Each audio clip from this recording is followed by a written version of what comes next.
Bonjour à tous, aujourd'hui on va parler d'une marque que vous ne connaissez sans doute pas, il s'agit de Leapmotor.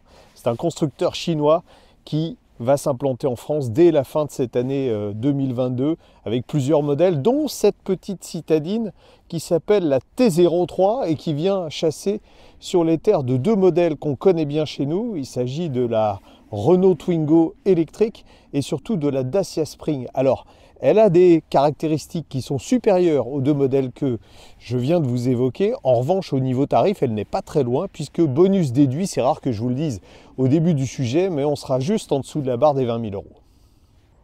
Bon, comme toujours, il y en a qui vont dire que les Chinois ont copié. C'est vrai qu'elle fait 3,62 m de long, c'est exactement en centimètres près la taille d'une Renault Twingo E-Tech. On peut aussi lui trouver une bouille qui ressemble, alors on ira chercher de la Fiat 500, on ira chercher de la Mini, mais on ira surtout chercher de la Smart 4. C'est vrai que elle a une bouille quand même assez sympathique avec ses petits phares ronds, et puis vous avez vu que les roues sont aux quatre coins de la caisse, et ça va permettre dans un encombrement très réduit d'avoir une habitabilité qui n'est réellement pas mauvaise. Pour ce qui est du coffre, on est plutôt dans la moyenne basse du segment, 210 litres. C'est quand même mieux qu'une Twingo, qui a le moteur derrière, il faut le préciser, mais c'est moins bien qu'une Spring. Autre aspect pratique un peu éculé, c'est ça, c'est la banquette qui se rabat d'un seul tenant et qui ne fait même pas un plancher plat.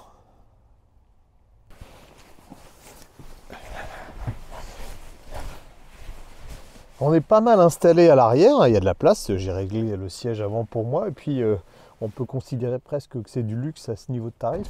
On a des vitres arrière électriques, surtout à commande séquentielle. Je crois que c'est la première fois que je vois ça pour un véhicule d'un prix comme ça. Les Chinois nous ont prouvé qu'ils savaient faire des intérieurs de grande qualité. Évidemment ici, pour conserver un tarif serré, on a joué la carte de la simplicité, en particulier avec des plastiques, vous voyez, qui sont durs un peu partout, mais on a deux grands écrans, un devant le conducteur et puis un ici, et ça c'est assez rare, même carrément sur des véhicules thermiques concurrents. Sur l'écran central, il faudra speak English, parce que pour l'instant l'interface n'est disponible qu'en anglais ou en espagnol, sauf si vous parlez le chinois. Voilà. Alors le problème, c'est comme sur beaucoup de voitures à l'heure actuelle, on est obligé de passer obligatoirement par cet écran tactile, qui est quand même grand, qui fait 10,1 pouces, pour accéder à tout un tas de fonctions que moi je juge importantes. Si vous voulez par exemple les fonctions driving, c'est pour le mode standard, sport ou économie. La direction, on peut la paramétrer également, mais il faut rentrer dans les menus. Bon, plus gênant, il faut rentrer dans les menus pour paramétrer le chauffage. Il y a une pompe à chaleur quand même, on va le préciser sur la voiture.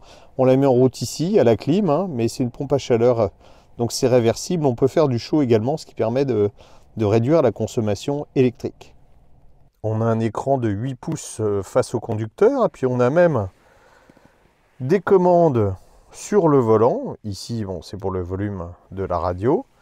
Et puis là, vous avez le régulateur de vitesse, vous avez d'autres commandes qui vous permettent de changer les menus sur l'écran central.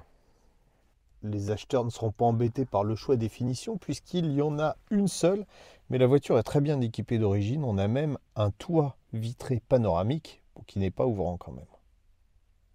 Je sais, il y en a sans doute qui vont dire oui, mais une Dacia Spring finalement, c'est moins cher, et puis on peut avoir une Fiat 500 pratiquement au même prix.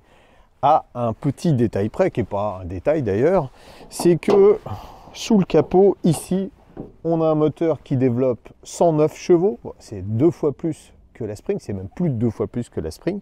Et puis surtout, on a une grosse batterie avec des guillemets qui fait 41,3 kWh utile. C'est 2 fois ce qu'on a sur une Renault Twingo E-Tech. Et ça, c'est ce qui fera la différence au niveau de la polyvalence de la voiture. Pour une fois, on a des pneus de taille très raisonnable. Ici, des jantes de 15 pouces avec du 165/65 R15, comme vous pouvez le voir. Bon, le point négatif, c'est qu'on a fait appel à des pneus non pas chinois, mais coréens de marque Nexen, et c'est sans doute pas ce qu'il y a de meilleur dans la catégorie.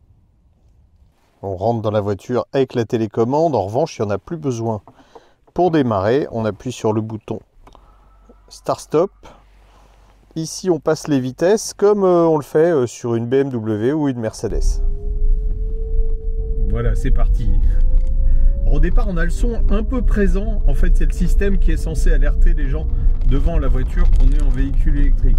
Heureusement, voilà, ça disparaît à 33 km/h exactement. Et j'ai volontairement pris une petite route avec des trous et des bosses pour que vous vous rendiez compte, même si vous n'êtes pas dans la voiture, qu'on a un niveau de confort qui est tout à fait satisfaisant malgré les 1200 kg. Le constructeur a volontairement réglé les tarages de suspension assez souples. En revanche, les amortisseurs ne sont pas d'une qualité extraordinaire et on a quelques légers rebonds sur les bosses et les trous de la chaussée. Et ça, je pense que ça se ressentira aussi quand on va accélérer un peu le rythme. Bon, pour vous démontrer que le châssis n'est pas fait pour rouler trop vite, je vais pas faire une spéciale de rallye. Tiens, on va trouver un grand rond-point comme ça. En plus, c'est un peu gras par terre, ça va être parfait. Voilà, vous voyez, déjà la voiture prend pas mal de roulis, ce qui démontre que les tarages de suspension sont assez souples. Et puis, on va pousser un peu plus loin et voilà, on voit.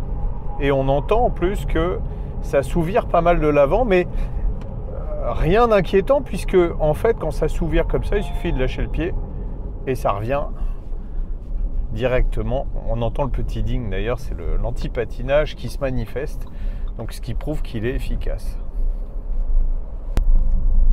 On est bien assis également avec une position assez haute, on domine la route. Bon, certes le volant n'est pas réglable en profondeur, mais il est réglable en hauteur. Et puis surtout, il y a ça quoi, voilà.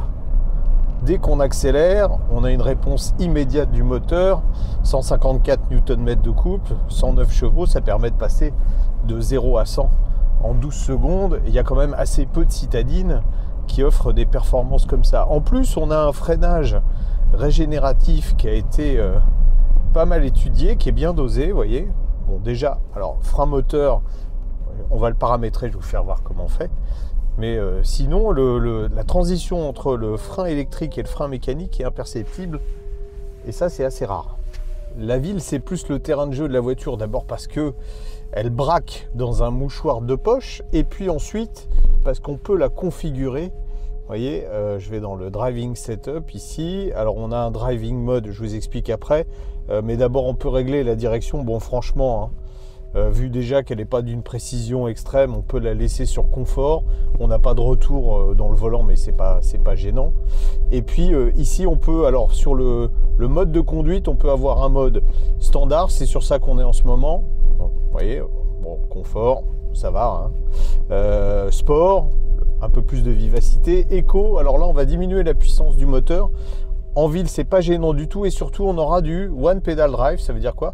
C'est-à-dire que, vous voyez, je relâche la pédale accélérateur, on va aller jusqu'à l'arrêt, j'ai pas touché au frein. Et ça peut être pratique en ville. Différence fondamentale par rapport à ses concurrentes, c'est que cette Leapmotor peut rouler à 130 km/h, ce que ne fait pas par exemple une Dacia Spring. Donc on peut prendre l'autoroute. Je vais vous dire honnêtement, c'est pas vraiment fait pour ça, mais la voiture en est capable. On a déjà fait 36 km, alors c'était de la voie rapide à 110 et ensuite de l'autoroute à 130 avec une consommation moyenne qui est à 19,1 kWh. Là ça monte légèrement, donc la consommation va monter. Ça veut dire qu'on ne partira pas pour faire des grands trajets. On verra tout à l'heure si l'allure de charge est aussi bonne que ça. Mais vous voyez, on peut sans problème, même avec la côte, là on est toujours à 130, on peut sans problème affronter, on va dire, une centaine, voire 150 km d'autoroute avec la capacité de la batterie qui est relativement importante. On est à 110 km/h avec le micro d'ambiance de la caméra pour tester le volume sonore, ou plutôt le niveau sonore à bord de cette voiture. On est en moyenne à 66,6 décibels. C'est pas mauvais, surtout en sachant que c'est principalement des bruits aérodynamiques. Hein. On a peu de bruit de roulement, on a évidemment pas du tout de bruit de moteur. C'est une voiture qu'on peut qualifier de silencieuse pour une petite voiture, surtout par rapport à ses concurrentes.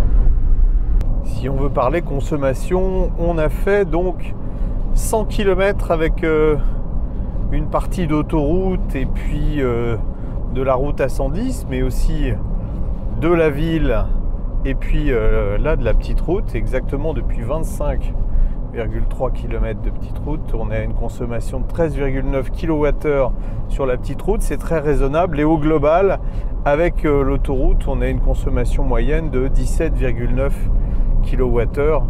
Donc la voiture se montre assez économique, entre guillemets, j'allais dire en carburant, en électricité. On ne fera donc pas les 280 km qu'annonce le constructeur en cycle WLTP, mais en revanche on fera effectivement 230 km, ce qui est plutôt mieux que la concurrence. Et puis surtout, si vous décidez de faire de la ville, et bien là vous aurez une autonomie qui pourra aller jusqu'à 350 km. En ce qui concerne la recharge, on peut avoir jusqu'à 7 kW avec le chargeur interne en courant alternatif, et ici on est sur une borne Ionity en courant continu. La batterie était à environ 40% de sa capacité. Je vais vous dire, bon, je passe au-dessus du câble, vous voyez, j'ai pas été électrocuté. On est en ce moment à 35 kW de puissance de charge. Ça augmente assez régulièrement. En toute logique, on devrait pouvoir monter jusqu'à 47 kW, donc ça signifie un plein en un peu moins de 30 minutes. Le soleil a daigné sortir des nuages pour la fin de cet essai. C'est pour ça que j'ai chaussé les lunettes de soleil, non pas parce que la voiture est éblouissante, mais elle est intéressante. Elle est plus polyvalente que sa rivale qui paraît naturelle, qui est la Dacia Spring. Elle est aussi plus performante. Bon, un tarif un peu supérieur, certes, 25 990 €. Si vous retranchez, il y a 6 000 € de bonus écologique pour le moment. Il y aura peut-être 7 000 € bientôt. Donc ça fera un tarif inférieur à 20 000 € avec un équipement qui est ultra complet. Et c'est de ça qu'il faut se méfier justement, parce que si pour le moment cette voiture est intéressante, sa version chinoise qui est vendue sur le marché chinois aux alentours de 14 000 € pourrait faire beaucoup de mal si elle arrivait chez nous.